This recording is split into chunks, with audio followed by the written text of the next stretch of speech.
내가 할 수 있는 최선으로 주님 앞에 있기를 간절히 소망합니다. 내 마음과 내 정성과 내 중심과 내 모든 삶을 들여서 오늘 이 자리 가운데 머물 수 있도록 그렇게 내가 주님 예배하겠습니다. 이렇게 마음을 활짝 열고 다 함께 통성으로 기도하겠습니다.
오늘도 주님 안에 거할 때에 우리 안에 있는 모든 걱정과 근심은 사라지고 은혜와 사랑으로 가득 차게 하여 주시옵소서.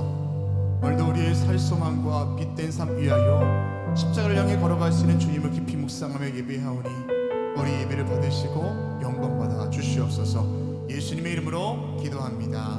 아멘. 할렐루야. 주일 열린 예배 오신 여러분을 주님의 이름으로 환영하고 축복합니다. 죄의 길에서 죽음으로 갈 수밖에 없었던 우리가 예수 그리스도의 은혜로 인하여서 살 소망을 얻었고, 어둠 속에 있던 우리가 빛 되신 주로 인하여 빛된 존재로 세상을 밝히며 살아가게 된 줄 믿습니다. 오늘 그 믿음의 고백과 감사의 고백으로 하나님만 예배합시다. 우리 옆에 있는 분과 이렇게 인사하겠습니다. 주님만이 우리의 소망이십니다 라고 인사하겠습니다. 주님만이 우리의 소망이십니다. 아멘. 우리 계신 곳에서 모두 일어나셔서 사도신경을 통하여 저와 여러분의 한 신앙을 고백하겠습니다.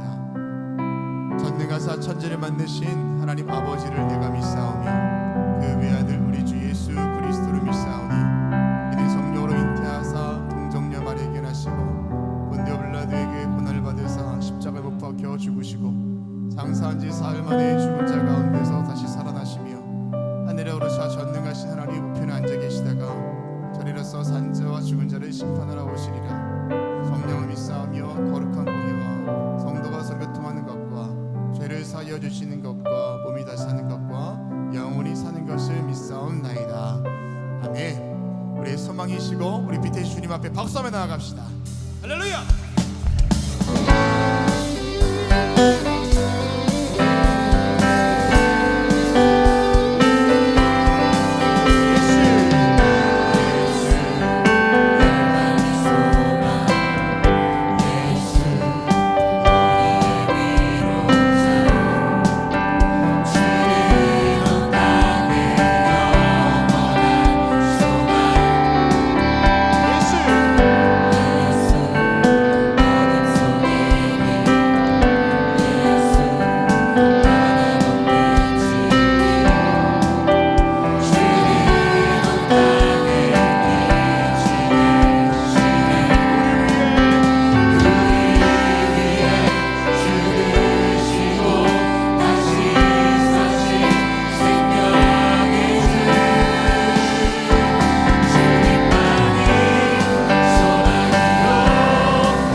벗어나게 하시네.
모두 자리에 앉으시겠습니다.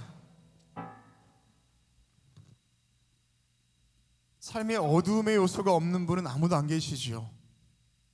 그러나 빛 대신 주님께서 우리와 함께 하시면 그 어둠 속에서 우리의 허물과 상처가 드러나고 빛된 존재로서 살아가는 줄 믿습니다.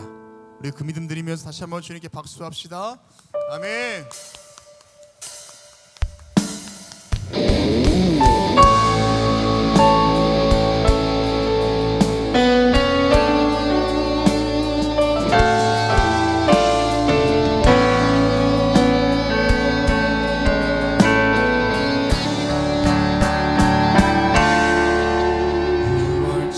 어둠의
오순절을 지내는 우리의 신앙 가운데 하나님의 사랑과 그 은혜가 그저 당연하고 익숙해져 버렸다면 다시 한번 보혈의 피로 나를 덮으시사 내가 그 은혜 앞에 감격하게 하시고 온전한 감사로 나아갈 수 있도록 인도해 주십시오.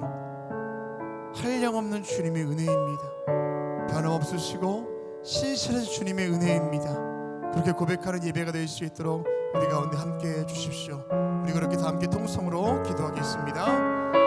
하나님, 오늘 이 시간도 주님께서 함께 하셔서 이 땅에 오시고 십자가 지고 돌아가시는 그 주님의 은혜, 나를 살리기 위해서 독생자 예수를 이 땅에 보내주시고 진짜 십자가 달려 돌아가심으로 나를 살리시고 나의 소망이 되시는 그 주님의 은혜 앞에 내가 다시 한번 머물도록 인도하여 주시옵소서.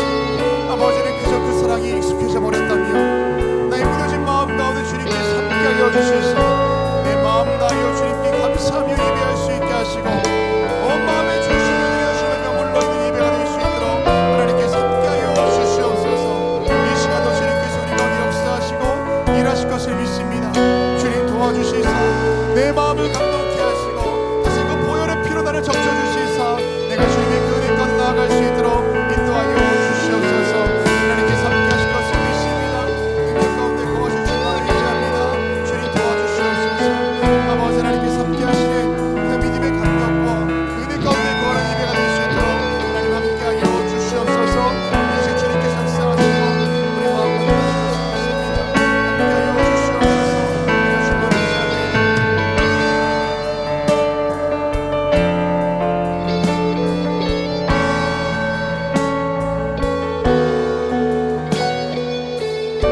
이 시간 다시 한번 기도하실 때는 하나님 이 열방 가운데 주님께서 함께하여 주셔서 주님의 그 십자가의 그 은혜가 이 열방 가운데 흘러갈 수 있도록 함께하여 주십시오.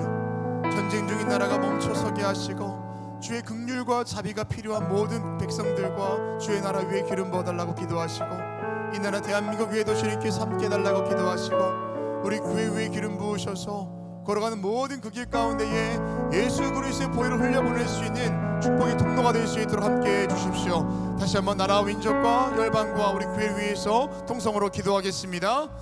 하나님, 주님께서 함께 하셔서 이 혼란스러운 이 시대 가운데 주님께서 은혜를 더하여 주시사 3대 주님의 은혜와 보혈의 능력이 흘러갈 수 있도록 인도하여 주시옵소서.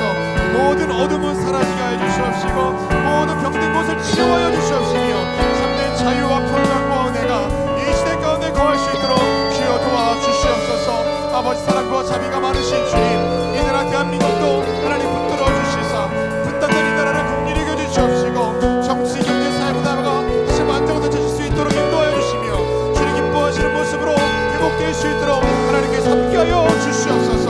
아버지 우리 교회 가운데 함께 주시사 걸어가는 모든 발걸음마다 주의 놀라운 삶을 감당할 수 있게 하여 주시되 특별히 아버지 하나님 복음의 능력 가지고 보혈의 능력 가지고 나아갈 때에 우리 교회를 통하여서 병든 자가 치료하는 것 받을 수 있도록 인도해 주시고 모든 병든 것들이 따라가며 하나님의 은혜가 올라갈 수 있는 축복의 인도가 될 수 있도록 우리 성전위에 기름 부어주시고 우리 그날 위해 주님께서 함께하여 주시옵소서. 주님의 은혜가 우리가 얻을 수 있는 고백합니다. 오늘 예배를 통하여서 그 은혜 가운데 나아갈 수 있게 하시고 우리 마음의 중심을 드리며 주님께 있는 예배가 될 수 있도록 인도하여 주시옵소서.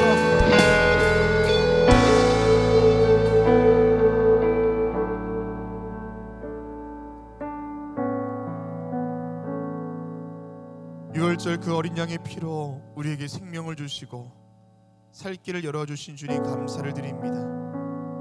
절망과 아픔 속에서도 구원의 주님 바라보며 예비하는 우리에게 다시 한번 참된 소망을 허락하여 주시옵소서. 열방에도 그 은혜가 있게 하여 주시고 이 나라도 다시 한번 그 믿음 가지고 일어서게 하여 주시옵소서.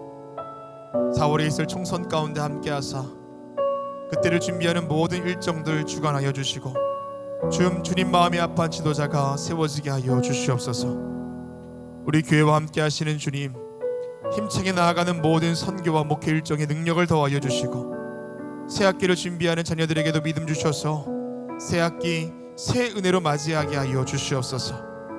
말씀 선포하신 담임 목사님 붙들어 주시고 그 말씀 앞에선 우리에게 크신 은혜를 더하사 말씀 속에 삶의 길이 발견되고 삶을 살아갈 능력을 공급받는 귀한 시간으로 삼아 주시옵소서. 예수 그리스도의 이름으로 기도합니다. 아멘.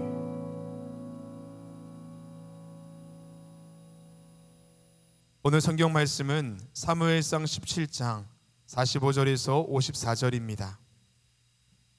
다윗이 블레셋 사람에게 이르되 너는 칼과 창과 단창으로 내게 나아거니와 나는 만군의 여호와의 이름 곧 네가 모욕하는 이스라엘 군대의 하나님의 이름으로 내게 나아가노라. 오늘 하나님께 여호와께서 너를 내 손에 넘기시리니 내가 너를 쳐서 내 목을 베고 블레셋 군대의 시체를 오늘 공중에 세워 땅의 들짐승에게 주어 온 땅으로 이스라엘의 하나님이 계신 줄 알게 하겠고 또 여호와의 구원하심이 칼과 창에 있지 아니함을 이 무리에게 알게 하리라. 전쟁은 여호와께 속한 것인즉 그가 너희를 우리 손에 넘기시리라. 블레셋 사람이 일어나 다윗에게로 마주 가까이 올 때에 다윗이 블레셋 사람을 향하여 빨리 달리며 손을 주머니에 넣어 돌을 가지고 물매로 던져 블레셋 사람의 이마를 치매 돌이 그의 이마에 박히니 땅에 엎드려지니라. 다윗이 이같이 물매와 돌로 블레셋 사람을 이기고 그를 쳐 죽였으나 자기 손에는 칼이 없었더라. 다윗이 달려가서 블레셋 사람을 밟고 그의 칼을 그 칼집에서 빼내어 그 칼로 그를 죽이고 그의 머리를 베니 블레셋 사람들이 자기 용사의 죽음을 보고 도망하는지라. 이스라엘과 유대 사람들이 일어나서 소리 지르며 블레셋 사람들을 쫓아 가이와 에그론 성문까지 이르렀고 블레셋 사람들의 부상자들은 사하라임 가는 것에서부터 가드와 에그론까지 엎드려졌더라. 이스라엘 자손이 블레셋 사람들을 쫓다가 돌아와서 그들의 진영을 노략하였고 다윗은 블레셋 사람의 머리를 예루살렘으로 가져가고 갑주는 자기 장막에 두니라. 아멘. 이제 유다 집합화의 찬양 후에 담임 목사님 나오셔서 너희를 우리 손에 넘기리라 라는 제목으로 말씀 선포해 주시겠습니다.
유다지파의 귀한 찬양에 감사합니다.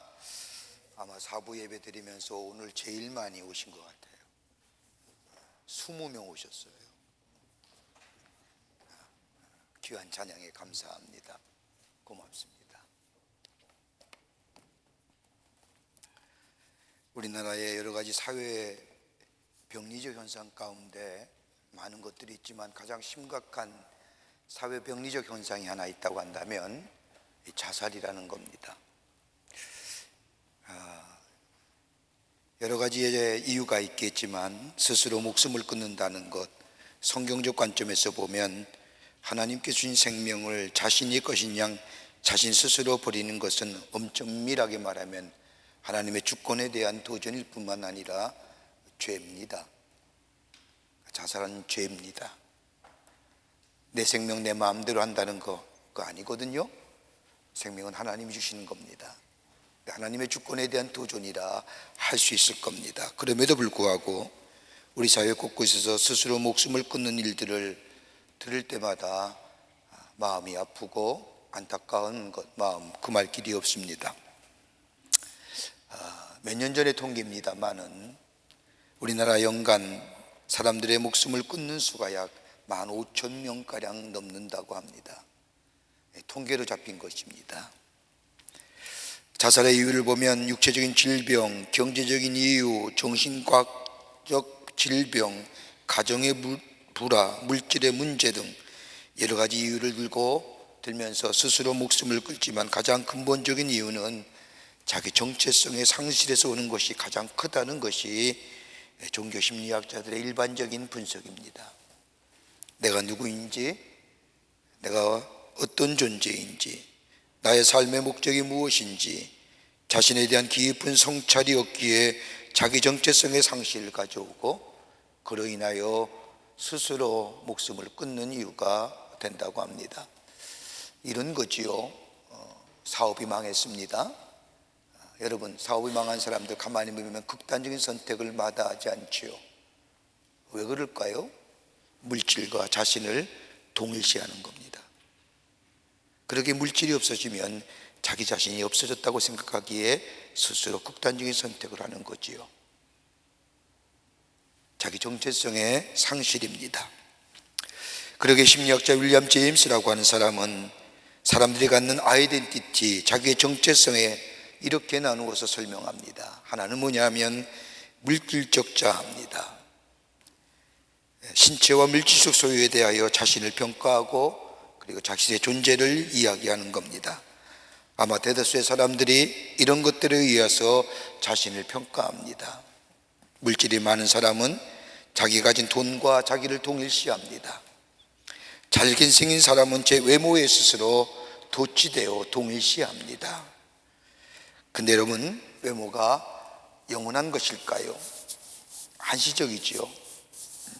나이 들면 주름살이 생기고 흰머리가 생기는 것 지극히 당연한 겁니다. 동일시하니까 자꾸만 째고 꼬매고 하는 거지요. 가장 저급한 아이덴티티라고 할 수 있을 겁니다. 또 하나 아이덴티티가 있다고 한다면 사회적 자아입니다. 누구의 친구냐, 누구의 자녀냐, 어느 회사에 다니느냐, 어느 학교를 나왔느냐, 사회적 관계와 그 역할에 따라요 자신의 정체성을 삼는 겁니다. 여러분, 이런 평가에 따라 사는 사람은 중년이 되면 마치 빈 둥지의 중울이 되고 말합니다. 내 소유가 없어졌을 때에, 나의 사회적 지위가 사라졌을 때에 마치 둥지 속 새들이 알을 낳고 새끼를 까고 훌쩍 날아버리면 빈 둥지만 남듯이 사회적 자아에만 매달려 사는 사람은 이런 인생이 되고 맙니다. 허무하지요. 허망하지요. 자신이 빼앗겨버린 기분으로 사는 인생이 된다는 겁니다. 또 하나의 자아가 있다고 한다면 영적인 자아입니다. 외적인 것을 보는 것이 아닙니다. 하나님의 형상대로 지음받은 인간, 외모로 평가될 것이 아닙니다. 그렇다고 해서 소유로 평가될 것 또한 아닙니다. 내면의 세계로 평가하는 겁니다. 하나님의 형상대로 지음받은 인간, 우리 안에 얼마나 하나님의 형상이 살아있는지를 가지고 그 사람을 보고 그 사람을 판단합니다. 얼마나 깨끗한 하나님의 영상이 그의 삶 가운데 보존되었는지 그것을 통해서 자신의 아이덴티티를 삼는 것을 말합니다. 여러분, 이것만큼 가치 있는 것이 없습니다. 여러분, 그리스도인의 가치가 어디에 있을까요? 우리의 가치는 물질적인 것이나 사회적인 관계 속에서 우리의 가치가 있는 것이 아니라 하나님의 형상대로 지음받았다는 그 자체가 우리의 가치가 있습니다. 그뿐 아니라 내가 예수를 믿어 구원을 얻고 구원받고 그로 인하여 하나님의 말씀이 내게 주어지고 그리고 성령이 내 안에 계시어 우리의 삶을 인도하게 될 때에 나의 삶이 매일매일 새로워지는 이 놀라운 역사, 이게 바로 그리스도인들이 가지는 가치, 이 정체성의 모습이라고 합니다. 하나님의 형상대로 지음받은 삶, 가치 있는 인생으로 부름받았는데 우리에게는 하나님의 형상대로 지음받은 정체성이 우리 가운데 있는데 왜 이것이 손상되고 무너져 갈까요? 그 이유는 아마 이런 것들일 겁니다. 첫째는 죄의 문제입니다. 우리 안에 죄의 문제가 해결되지 않을 때에 내 안에 영적인 아이덴티티가 손상받습니다. 물론 우리가 구원받아서 하나님의 백성이 됐지만 그렇다고 우리가 죄 짓지 않는 존재는 아닙니다. 죄를 짓습니다. 그러나 예수 그리스도의 십자가의 은총 안에 우리의 죄를 사함받고 용서함받고 구원받는 역사가 우리 안에 매일매일 있어질 때에 우리의 죄의 문제가 해결되고 우리의 영적인 아이덴티티가 더 견고해집니다. 두 번째는 말씀에 대한 불순종입니다. 하나님의 말씀에 대하여 순종하지 못함으로 인하여 오는 정적 정체성의 영적인 아이덴티티의 손상입니다. 하나님이 우리에게 말씀하신 것에 대하여 거절함과 그로 인하여 우리 가운데 있는 불편함과 좀 더 심한 얘기 표현을 한다면 반역함, 이것을 있을 때에 우리 안에 평안함이 사라지고 그 평안함이 사라질 때에 내 안에 영적인 자아가 손상받습니다. 또 하나 이유를 든다고 한다면 염려와 걱정으로 인한 두려움의 삶입니다. 여러분, 우리가 인생을 살면서 염려하지 않을 수 없습니다. 두려워 안 한다고 할 수 없습니다. 그러나 염려와 걱정으로 인한 두려움의 삶, 어떻게 해결되느냐? 우리가 염려와 걱정과 두려움의 삶은 다분히 땅의 것들입니다. 여러분, 하늘의 것들을 가지고 신령한 것으로 염려하고 걱정하고 두려움 가운데 사는 사람은 별로 없을 겁니다. 다분히 땅의 문제일 것입니다. 이 땅의 문제를 땅의 것으로 해결할 때에 우리의 염려와 걱정과 두려움이 사라지는 것이 아니라 오히려 더 우리에게 염려가 염려로 다가오는 것을 경험하게 됩니다.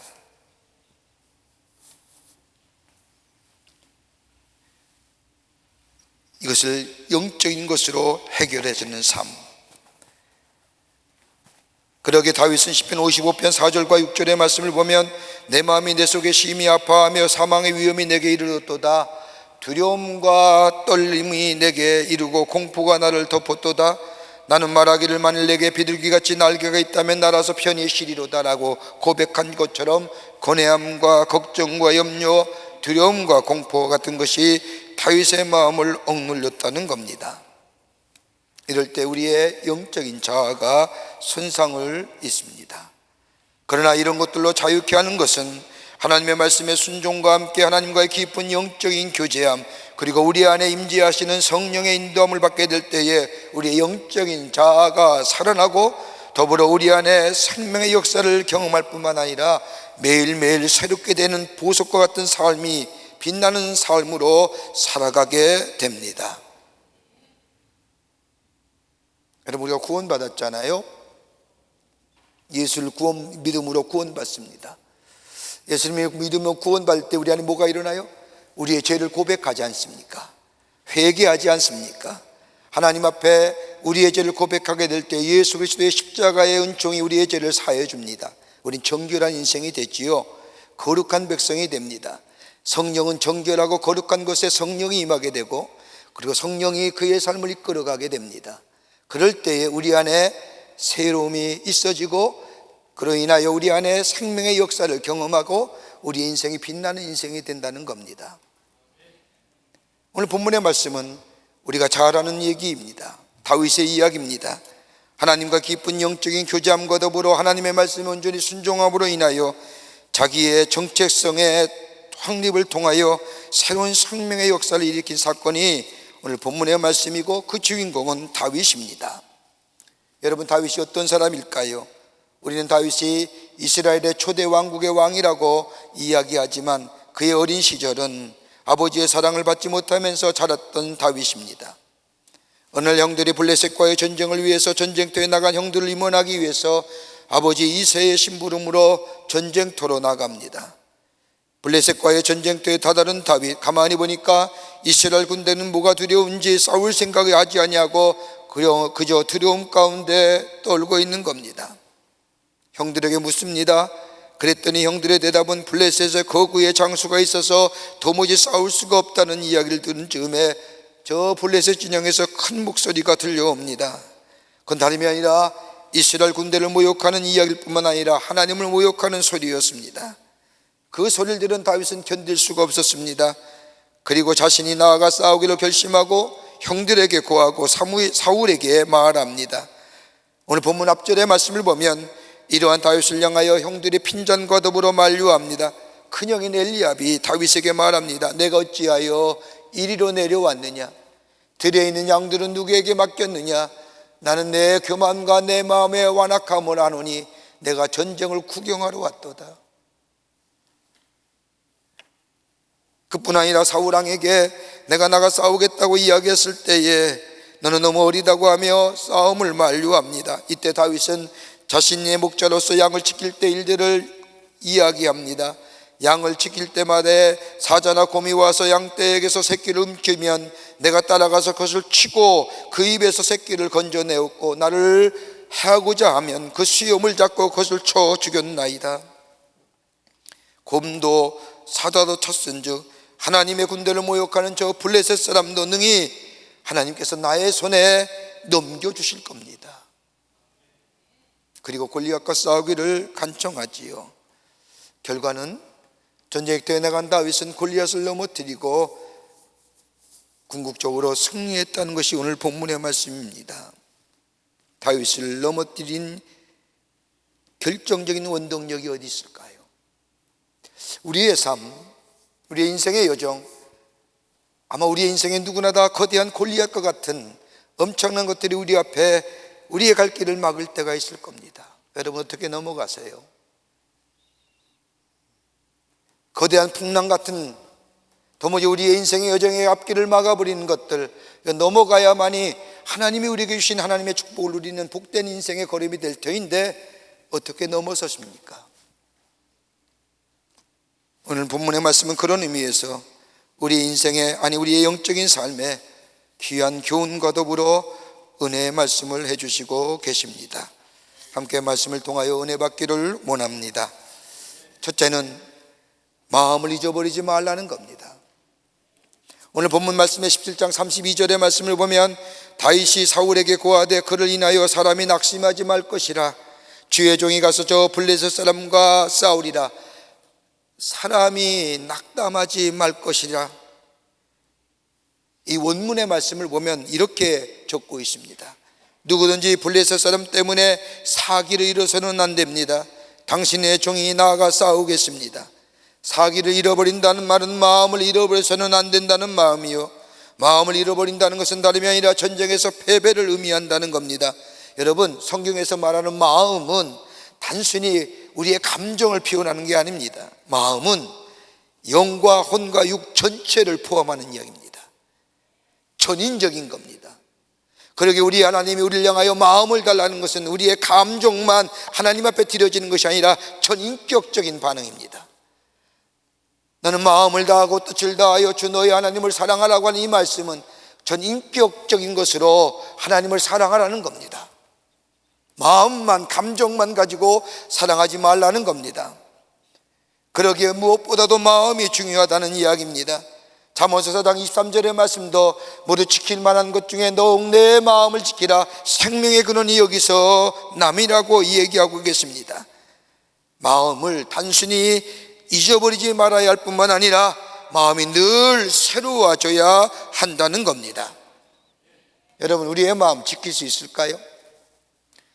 여러분, 우리가 매일 아침에 일어나면서 기도하며 말씀을 읽으며 묵상하며 하루의 일들, 하나님 오늘 하루도 하나님의 말씀에 순종하며 살기를 원합니다. 하나님 말씀이 나의 삶을 인도해 주시기를 원합니다라고 기도하실 겁니다. 그런데 그렇게 사시는가요? 내 마음대로 내 뜻대로 살 때가 얼마나 많은지요. 여러분, 아침에 일어나서 우리가 하루를 시작할 때 오늘은 내 사랑하는 사람, 가까운 사람에게 좋은 말하고 살겠다, 상처 주는 말하지 않겠다, 여러분 이야기하지 않습니까? 여러분 정말 상처 안 주고 삽니까? 하루를 마치며 뒤돌아서면 내가 다른 사람에게 얼마나 상처 주는 말을 했는지, 내가 다른 사람에게 아픔을 주는 말을 했는지 모릅니다. 여러분, 우리의 마음 우리가 지킬 수 있을까요?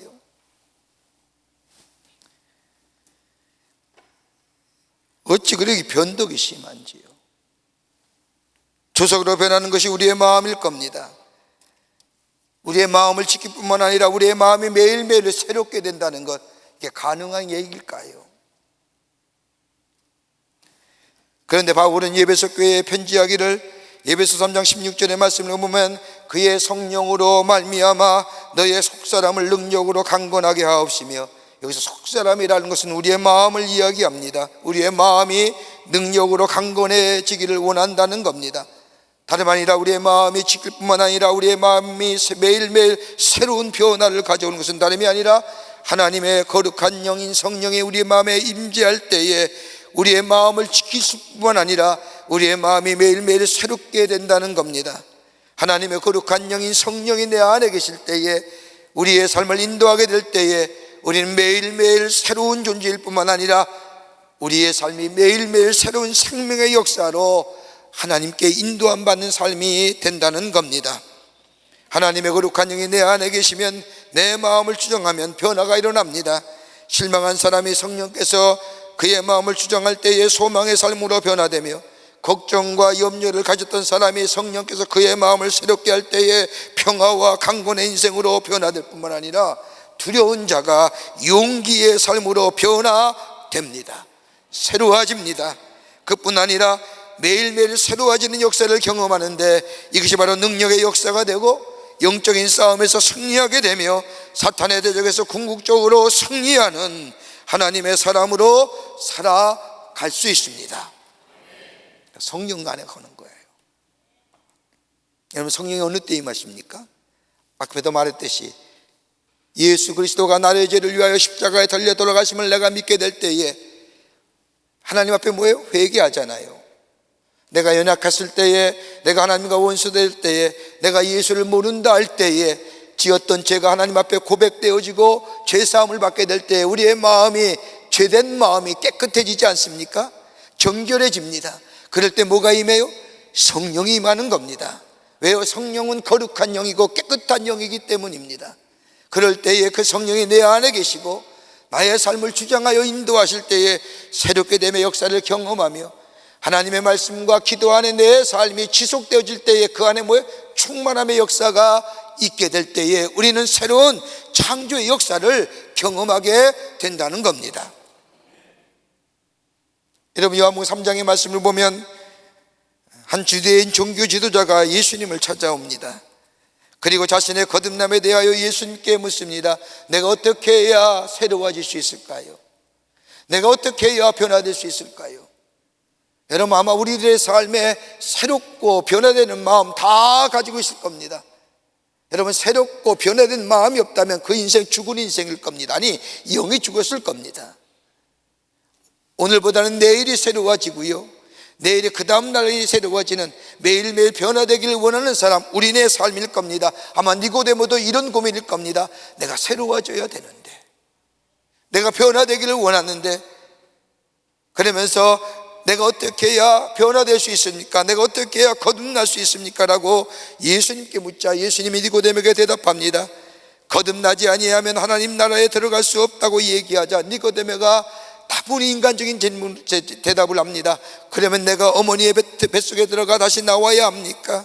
그때 예수님이 물과 성령으로 거듭나지 아니하면 하나님 나라에 들어갈 수 없다고 말씀하시며 요한복음 3장 8절 말씀에 바람이 임의로 불매 내가 그 소리를 들어도 어디서 와서 어디로 가는지 알지 못하나니 성령으로 난 사람도 그러하니라.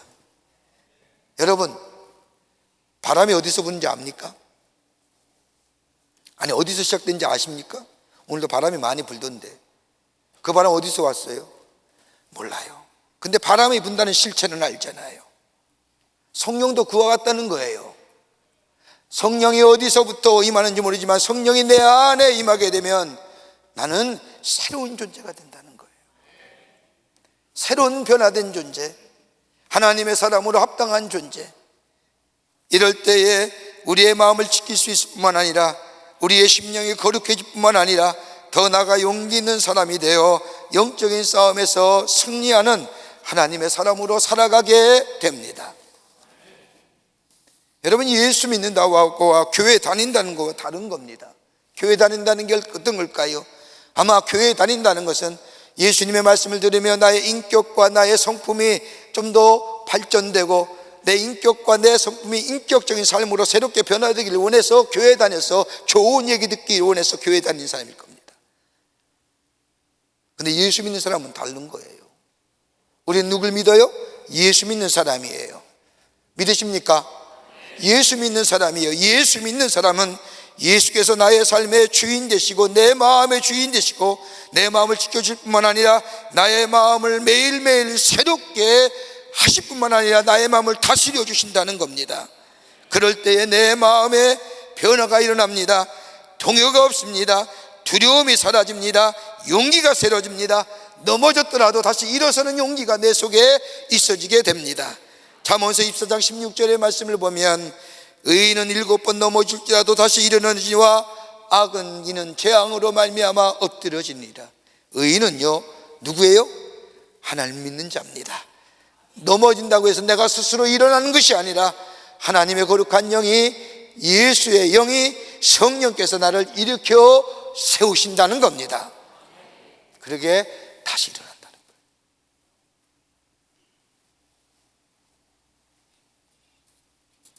다윗은 수많은 사람들이 사울왕과 더불어 그의 형제들이 저 블레셋의 골리앗 앞에 서는 두려움을 가졌지만은 다윗은 뭐요? 담대했습니다. 왜요? 마음을 지켰기 때문이에요. 두 번째는 자신의 강점을 활용했다는 겁니다. 오늘 본문 말씀 45절과 49절의 말씀을 보면 다윗과 골리앗이 가진 무기를 비교할 수 있습니다. 골리앗이 속해 있던 블레셋이라 하면 당시의 최대의 강국입니다. 오늘 본문의 말씀을 보면 칼과 창과 그리고 단창으로 무장한 골리앗, 지금의 말하면 아마 최첨단의 하이테크놀로지로 무장한 사람일 겁니다. 칼 들었죠? 단창 들었죠? 그리고 창을 들었죠? 뭐 어떻게든지 모르겠습니다만 방패도 들었을 겁니다. 그리고 갑옷 입었는데 역사가에 의하면 500원짜리 동전을 2000개로 모아서 만든 갑옷이랍니다. 지금의 말하면 최첨단이지요. 그런데 골리앗에 비하여 다윗은 어떤 사람입니까? 다윗을 보면 그가 가진 것은 물매와 조그만 돌멩이 몇 개에 불과합니다. 그러나 소년 다윗이 거인 골리앗을 제압할 수 있던 것은 다름이 아니라 자신이 가지고 있는 강점을 사용했다는 겁니다. 한 물리학자가 다윗이 물매에 던지는 것을 과학적으로 연구해 봤더니 그 파괴력이 엄청났다는 겁니다. 일정한 속도로 일정한 원을 그리면서 원심력을 가지고, 그리고 목표를 향하여 던지면 그 충격의 에너지는 돌의 무게 곱하기 속도의 2배가 된다고 합니다. 그래 그거 맞고 안 넘어지는 사람이 없을 거죠. 근데 문제는 뭐예요? 정확도입니다. 정확하게 맞아야 됩니다. 얼마나 정확하게 맞추냐가 문제입니다. 근데 성경 사사기 20장 16절 이하의 말씀을 보면 이 모든 사람 가운데 뽑힌 700명은 다 왼손잡이라 물매로 돌을 던지면 조금도 틀림없는 자들이라. 다른 게 성경 말씀을 보면 모든 사람 가운데 뽑힌 700명의 왼손잡이들, 물맷돌로 돌을 던져 머리카락도 빗나가지 않고 맞추는 사람이었더라. 여러분, 머리카락도 빗나가지 않고 맞췄대요. 대단한 정확도지요. 다윗이 그랬을 겁니다. 여러분, 이것보다 더한 강점이 다윗에게 있었지요. 정확도와 파괴력을 가진 무게를 가졌지만 더 강한 강점은 다름이 아니라 돌멩이와 물맷돌이 아니라 담대함과 용기의 원천은 다름이 아니라 하나님이 함께 하신다는 겁니다. 여러분, 그리스도인의 강점이 뭘까요? 그리스도인의 승리의 원동력이 어떤 것일까요? 우리가 갖는 지식이나 기술이나 경험이나 우리가 가졌던 것들이 우리의 삶의 승리의 원동력이 될까요? 여러분, 요새 우리 말씀에 가장 많이 듣는 이야기가 경쟁력입니다. 여러분, 경쟁력, 여러분 어떤 경쟁력입니까? 기술과 과학과 지식과 지혜, 여러분 이런 것들이 우리에게 경쟁력을 가져다 줍니까? 여러분, 우리가 가만히 생각해 보십시오. 내가 경쟁력이라고 생각하는 것들, 나와 함께 비교 우위를 얘기하는 사람 것들 다 대부분이 나와 똑같은, 거진 같은 사람일 겁니다. 나보다 높은 사람과는 경쟁 안 해요. 안 그렇습니까? 나와 비교하는 사람들 가만히 보세요. 나보다 조금 나았고 못하고 내가 저보다 나았다고 비교하는 사람은 언제나 나와 비슷한 수준의 사람입니다. 여러분, 절대로 나보다 잘생긴 사람하고는 나와 비교 안 해요. 비교해요? 나보다 엇비슷한 사람하고 비교하지요. 그리고 내가 저보다 좀 낫다고 얘기하는 겁니다. 절대로 나보다 잘생긴 사람은 비교하질 않아요. 근데 우리에게 경쟁력이 있습니까?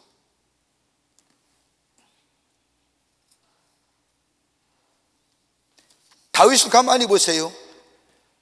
골리앗과의 가진 무기의 체계를 보면 한참 떨어집니다.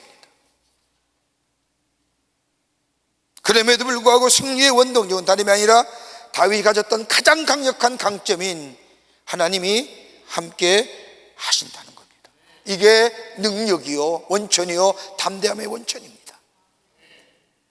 영국을 해가 지지 않는 나라로 만들었던 비트로의 여왕 때 일입니다. 런던 한 양로원에서 있었던 일입니다. 어느 날 양로원을 찾은 방공에게 할머니 한 분께 묻습니다. 할머니, 빅토리아 여왕이 이곳에 직접 찾아온 적이 있습니까? 라고 묻자 할머니는 큰 영광을 자랑하듯이 대답합니다. 물론이지요. 내가 있을 때에 몇 해 동안 계속해서 여왕이 여러 차례 이곳을 방문했습니다.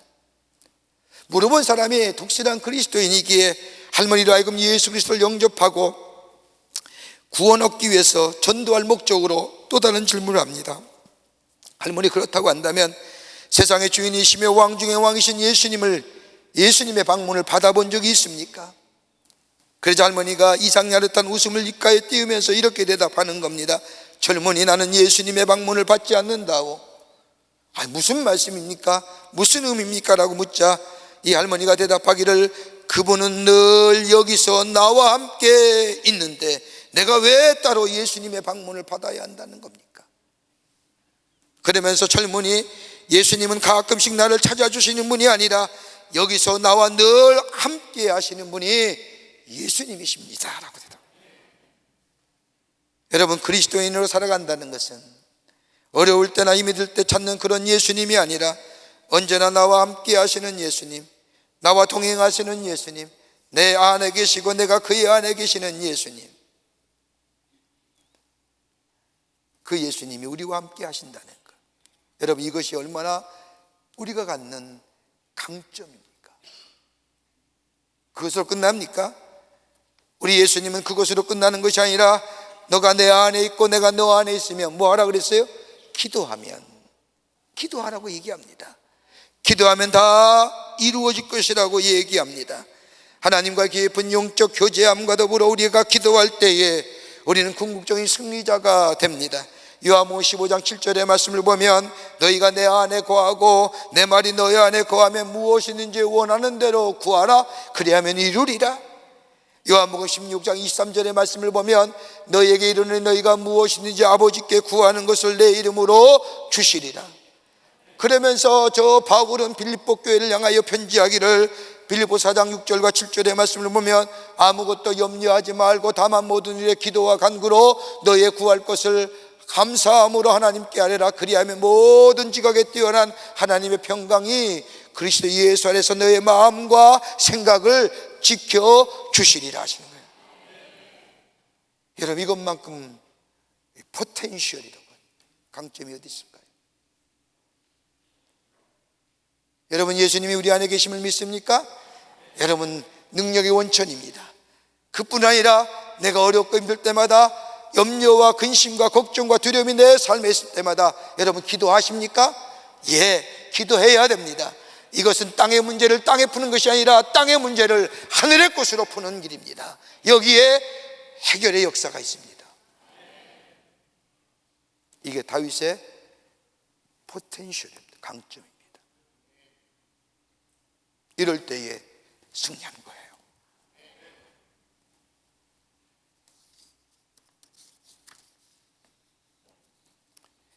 다윗은 자신의 강점을 잘 확인했습니다. 내가 너희가 모욕하는 이 하나님의 이름으로 내가 너에게 나아가니라. 하나님의 이름으로 나아간다는 게 뭘까요? 다름이 아니라 기도한다는 거지요. 하나님이 나와 함께 하심을 믿는 거지요. 이럴 때에 영적 정체성과 더불어 그에게 승리의 역사가 그의 삶 속에 임했던 것을 보게 됩니다. 강점을 활용하고 사서야 합니다. 그리스도인이 갖는 강점이에요. 끝으로 성결한 삶 살아야 합니다. 성결하게 살아야 된다는 겁니다. 영적인 승리를 위한 그리스도인의 삶은 성결한 삶을 말합니다. 성결하다는 것은 구별된다는 겁니다. 구원받아 하나님의 사람이 되었다는 것은 세상과 구별되어 하나님 나라의 백성답게 다르게 살아가야 한다는 겁니다. 여러분, 세상 사람들이 예수 믿는 사람 우리를 향하여 이러쿵저러쿵 얘기하는 이유가 왜 있을까요? 우리가 못 살아서요? 우리가 뭔가 큰 잘못을 해서요? 아니에요. 우리에 대한 기대치가 있기 때문이에요. 예수 믿는다면 좀 다르게 우리와 살 것인데 그러지 못하게 저들이 이러쿵저러쿵 얘기하는 겁니다. 그러니까 자신들은 살지 못하면서 우리에 대한 기대입니다. 아, 예수 믿는 사람이야. 예수 믿는 사람은 다르지, 구별되지. 기대치에 대한 얘기죠.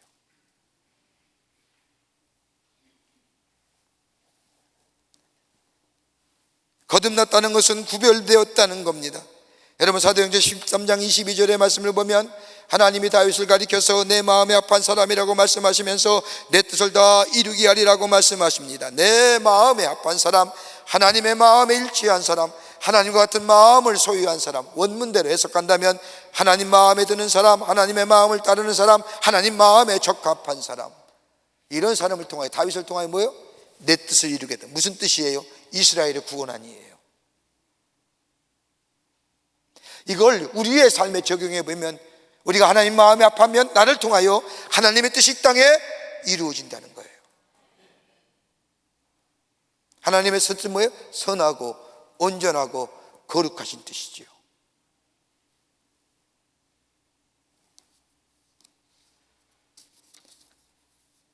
구별되어 사는 삶.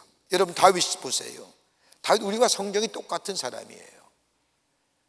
죄도 졌지요. 손에 사람을 죽이기 위해서 피를 많이 묻혔죠. 그래서 하나님의 성전을 짓지 못하잖아요. 여러분, 우리아의 아내를 밧세바를 취할 때에 그가 가졌던 간귀한 꾀들 보세요.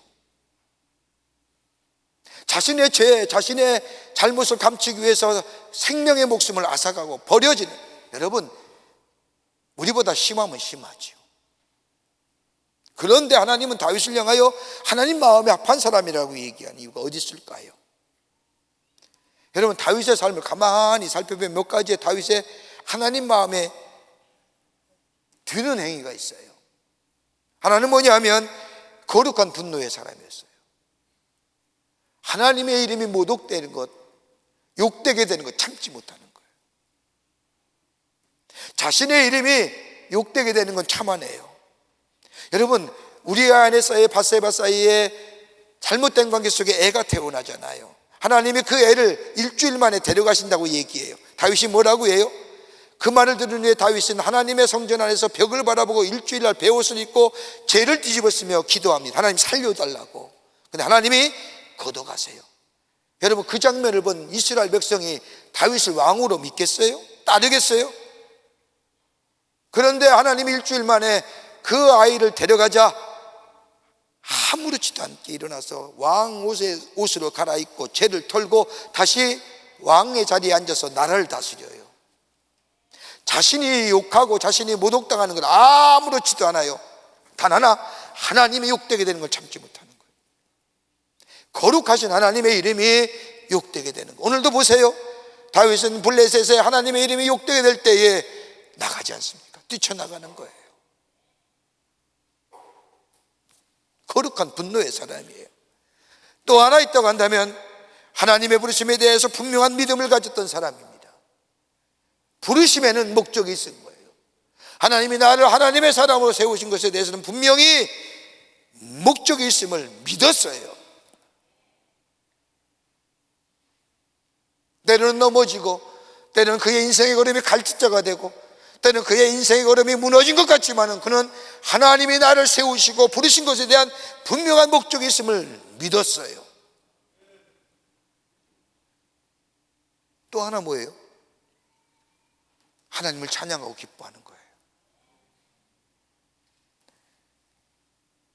하나님의 법궤가 이스라엘로 돌아오자 그는 너무나 기쁜 나머지 왕의 신분을 잊어버리고 그 법궤 앞에 나아가 춤추며 노래했어요. 그리고 뭐예요? 네 번째는 언제나 회개할 줄 알아요. 돌이킬 수 없다는 거예요. 자, 보십시오. 분노의 사람이요, 하나님의 부르심에 대한 분명한 목적이 있음을 믿음으로 가졌던 사람이요, 하나님을 기쁘게 찬양하는 사람이요, 언제나 저 회개할 줄 아는 사람이에요. 중심은 뭐예요? 언제나 하나님이에요. 그러니까 하나님 마음이 아파하는 건 뭐예요? 그의 삶이 언제나 하나님 중심의 삶이었다는 거예요. 비록 넘어지고 자빠지고 갈짓자 인생을 살아간다 할지라도요, 돌이키잖아요. 일어서서 하나님께로 돌이키잖아요.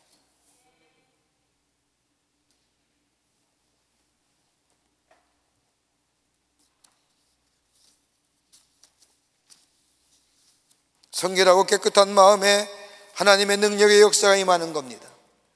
정결한 마음에. 여러분, 여호수아 3장 이하의 말씀을 보면 이스라엘 백성이 적과 우리 흐르는 가나안 땅을 목전에 두고 마지막으로 건너야 할 요단강 앞에 200만 명이라고 하는 이스라엘 백성이 다 모였습니다. 이 요단강을 건너면 하면 하나님의 약속인 땅인 가나안 땅에 들어갑니다. 그때 하나님께서 이스라엘 백성을 향하여 여호수아 3장 5절의 말씀을 보면 너희는 스스로 성결케 하라. 여호와께서 내일 너희 가운데 기사를 행하시리라.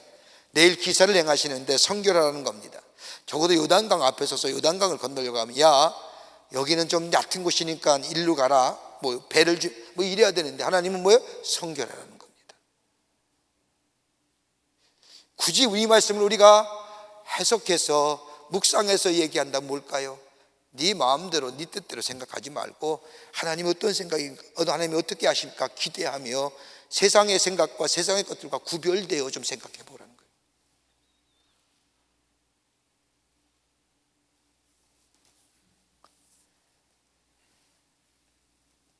이스라엘 백성이 선결하게 될 때 하나님은 함께 하시어 그적을 베푸시고 요단강을 건너게 하십니다.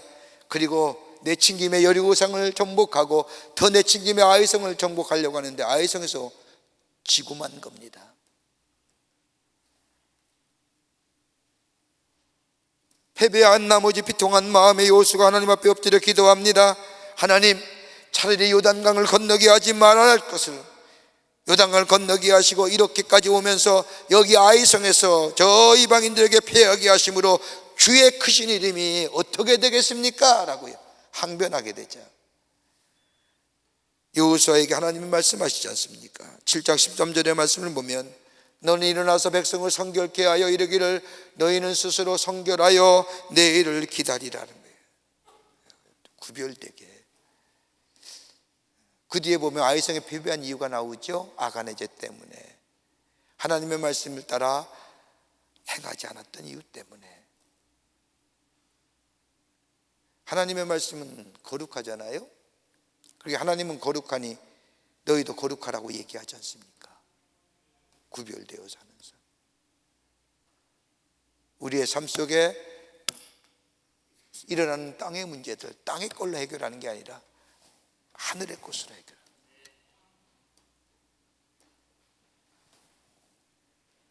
다윗은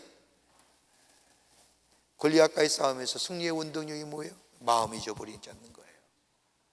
주님이 우리의 마음을 다스려 주는 거예요. 성령이 우리의 마음을 다스려. 그리고 우리의 강점을 활용했어요. 강점이 뭐예요? 주님이 우리와 함께 하신다는 거예요. 그리고 뭐예요? 기도하는 거예요. 그리고 하나님의 사람답게 구별되어 사는 겁니다. 그럴 때에 우리는 매일매일 새롭게됨의 역사를 경험하고, 더 나아가 생명의 역사를 경험하고, 그리고 우리 안에 하나님의 형상, 영적인 아이덴티티를 가지고 이 땅에서 승리하며 사는 하나님의 백성의 삶으로 살아가게 될 줄 믿습니다. 이런 은혜가 여러분과 저 가운데 있어지기를 주의 이름으로 축원합니다. 하나님 감사합니다. 저희를 주께서 사랑해 주셔서 하나님의 백성 삼으심에 감사합니다. 우리의 삶 속에 밀려오는 거대한 골리앗과 같은 삶, 저 거대한 풍랑들 하나님 이겨내게 하여 주시옵소서. 다름이 아니라 우리의 마음을 잊어버리지 않게 하여 주시고, 우리 안에 거룩한 하나님의 신 귀한 장점들, 하나님의 말씀, 하나님이 우리와 함께 하심과 더불어 기도하는 자 되게 하여 주시고, 정결하고 구별된 삶 살게 하여 주셔서 승리를 경험하며 내 안에 새롭게 됨의 역사를 경험하며 생명의 역사를 이어가는 저희가 되게 하여 주시옵소서. 하나님의 영이 우리와 늘 동행하여 주실 줄 믿으며 예수님의 이름으로 기도하옵나이다. 아멘. 오늘 우리에게 처음 나오신 분이 계십니다. 호명할 때 앞으로 나와주시면 총심으로 환영하겠습니다. 조계솔 집사님 인도하신 이한솔님, 김유림님, 봉태희님, 염호선님, 전채영님, 앞으로 나와주실 때 우리 축복하겠습니다. 앞쪽으로 나와주세요. 건너까지 내지 않았지만 처음 나오신 분이 계시면 또 함께 축복하겠습니다. 우리 앞으로 나오실 때 축복하겠습니다.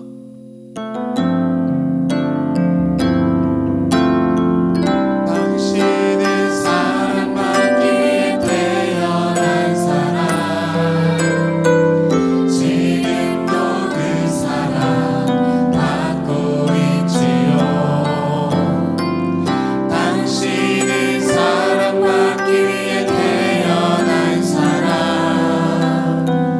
지금도 그 사랑 받고 있지요. 기도하시겠습니다. 하나님, 거룩한 주의 날 당신의 귀한 백성 주의 전에 오게 하여 주시고 하나님 앞에 함께 예배하게 하심에 감사를 드립니다. 저의 이름을 하늘나라의 생명책 기록해 주시고 구원과 영생 가운데 이 땅에 살면서 하나님의 지키심과 보호하심과 인도하심 가운데 하늘의 축복을 누리며 사는 하나님 나라의 백성 되게 하여 주시옵소서. 주님이 영원토록 동행하여 주실 줄 믿으며 예수님의 이름으로 기도하옵나이다. 아멘. 뒤돌아서실까요? 여러분 크게 박수로 환영하시지요. 우리 권사님 따라가 주시면 교회 소개하고 안내하도록 하겠습니다. 고맙습니다. 교회 소식 몇 가지 알려드립니다. 2024년도 봄학기 트리니티 성서대학원이 3월 5일 개강하게 됩니다. 이번 학기는 전도서와 아가서의 말씀을 가지고 함께 공부하려고 합니다. 하늘의 지혜를 구하며 살아가라는 겁니다. 하늘의 지혜를 구하며요.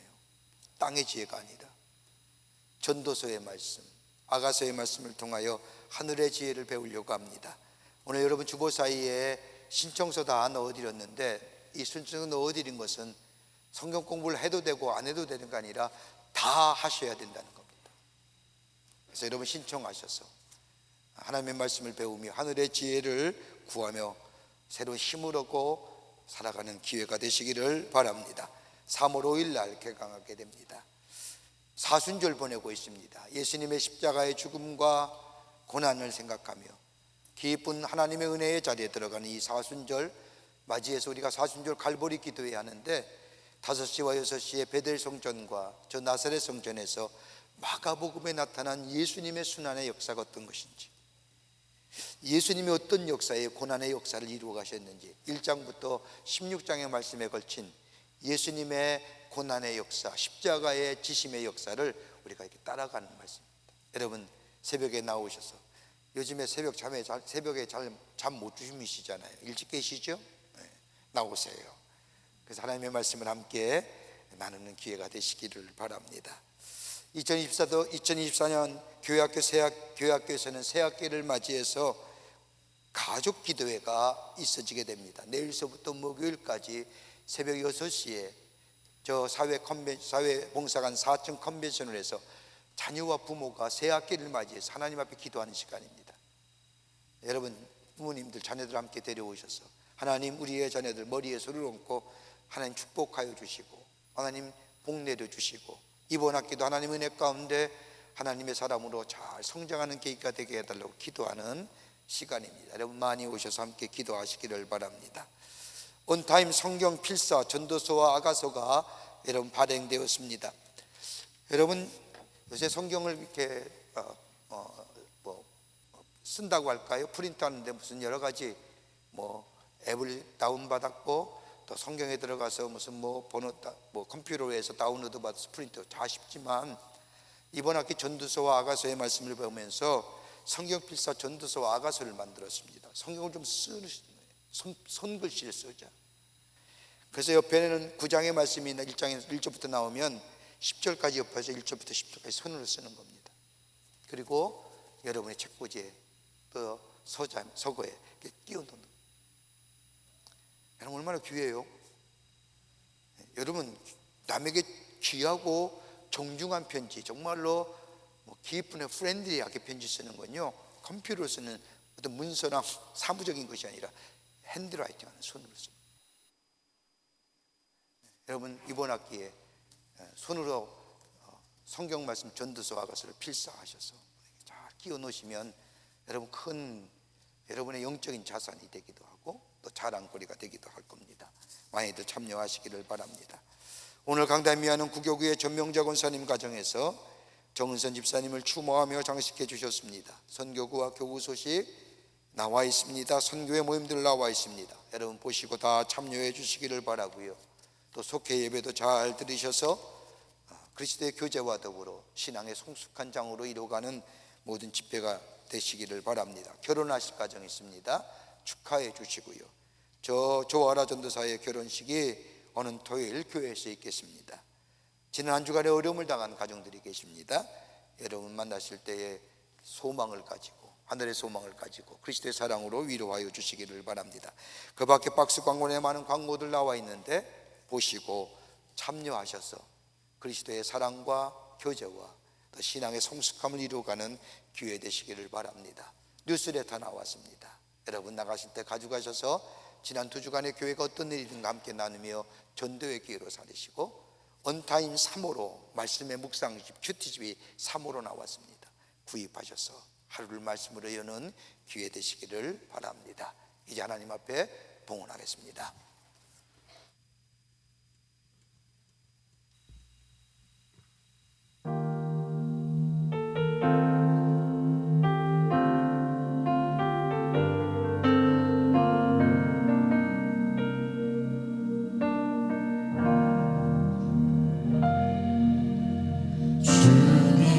내가 광야 가운데 나가설 수 있는 것은 바로 그곳에 내 주 예수님께서 계시기 때문임을 때론 나의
주의 날 저희들의 걸음을 하나님의 견전에 오게 하여 주시고 우리의 마음과 정성을 모아 하나님 앞에 예배하게 하심에 감사를 드립니다. 우리 예배를 기쁘게 받으시고 하늘문을 여시사 하늘의 놀라운 은혜와 하늘의 축복이 임하는 이 거룩하고 성별된 시간 되게 하여 주시옵소서. 하나님 앞에 예배하며 귀한 예물 성별하여 주님 앞에 봉헌합니다. 저희들의 믿음과 정성 주님의 사랑 드립니 받아주시고 하나님 나라의 귀하게 쓰임받게 하시며 이 예물이 실 때마다 하나님 나라의 복음이 널리 증거되며 하나님의 나라가 세워지는 역사가 있게 하여 주시옵소서. 드린 손길마다 축복해 주시되 저들의 삶과 기업과 가정과 자녀들마다 복되게 하시며 하늘의 놀라운 은혜와 축복이 넘쳐나는 삶으로 역사하여 주시옵소서. 아버지 하나님, 이 나라 이 백성 국률이 여겨주시사 아버지 하나님의 이 땅에 아버지 하나님의 인도하심과 보호하심의 역사가 넘치는 나라 되게 하시고 그로 인하여 죄와 어둠의 것들은 다 물러가게 하시며 빛의 역사만이 이 땅 위에 넘쳐나는 하늘의 축복을 누리며 사는 복된 나라와 이 백성 되게 하여 주시옵소서. 정치, 경제, 사회, 문화 모든 분야에 하나님의 다스림의 역사가 있게 하시며 특별히 오는 아버지 4월에 새롭게 지도자를 선출하는 선거가 있사오니 하나님 정말로 하나님을 두려워하며 백성을 위해 일할 수 있는 공복들이 선출되어 줄 수 있도록 이 땅의 백성들에게 지혜와 명철과 분별력과 판단력을 허락하여 주시옵소서. 저 북녘에 있는 우리의 사랑하는 동포들도 속히 구원하여 주시고 이 땅에 하나됨의 역사가 있게 하시되 복음으로 하나되는 역사가 있게 도와 주시옵소서. 지구촌 곳곳에 일어나는 신음과 아픔과 고통의 소리들 아버지 하나님 저들 위로하여 주시고 생명의 역사와 더불어 회복의 역사가 있게 도와 주시옵소서. 이 시간에도 추운 날씨에도 불구하고 나라 위에 수고하는 장병들 기억하시고 저들의 수고가 헛되지 않도록 이 땅의 자유와 평화가 지켜지게 하여 주시옵소서. 성부, 성자, 성령 삼위일체 하나님의 크신 은혜와 은총이 거룩한 주의 날 주의 전에 올라와 마음과 정성을 모아 하나님 앞에 예배하며 주신 말씀 가슴에 새기고 저 세상에 나가 새롭게 됨의 역사와 더불어 영적인 승리의 역사를 경험하며 하나님의 살아계심을 증거하는 삶으로 살기로 결단하고 성전에 물러서는 당신의 거룩한 백성들 위해 주께서 지금으로부터 영원토록 함께 하시기를 간절히 축원하옵나이다. 아멘.